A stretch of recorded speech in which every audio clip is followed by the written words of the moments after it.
And again, Jesus spoke to them in parables, saying, "The kingdom of heaven may be compared to a king who gave a wedding feast for his son, and sent his servants to call those who were invited to the wedding feast, but they would not come." Hi, welcome to the second week of Sharing Your Bread. So the parable, Jesus says the kingdom of God is like a wedding feast. It's interesting to note that he doesn't say the kingdom of God is like a church service, right?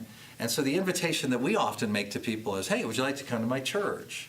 But Jesus, there's not a single time listed in the New Testament where Jesus says, hey, why don't you come to synagogue? Really, it's been a while, why don't you come? And he could have made that invitation to a number of people. He could have invited Zacchaeus to come to the synagogue on the idea that Zacchaeus, the tax collector, probably hadn't been there in a while. Certainly Matthew, he could have done that with. He could have done that with a woman at the well, right? Because she asked him a theological question. She says, hey, we Samaritans worship on this mountain, and you Jews worship at the temple. And Jesus could have said, you know what? Why don't you come down to my church? We actually have expository verse by verse preaching. The pastor is just awesome. I mean, it's just, I learned a lot, man. I just marked up my Bible. But he doesn't do that. Every invitation that Jesus offers is to a banquet. And the reason why is the kingdom of God is like that. I love this quote that comes from Peter Leithart from St. Andrew's College.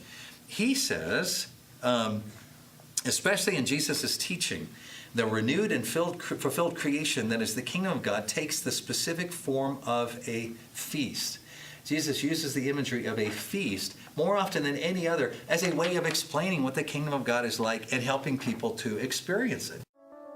But when the king came in to look at the guests, he saw a man there who had no wedding garment, and he said to him, "Friend, how did you get in here without a wedding garment?" And he was speechless.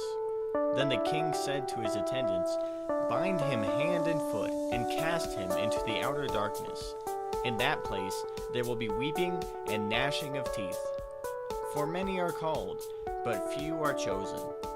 If you would like more information on .W Evangelical Church, check out dotheword.org. Hear the word, do the word. .W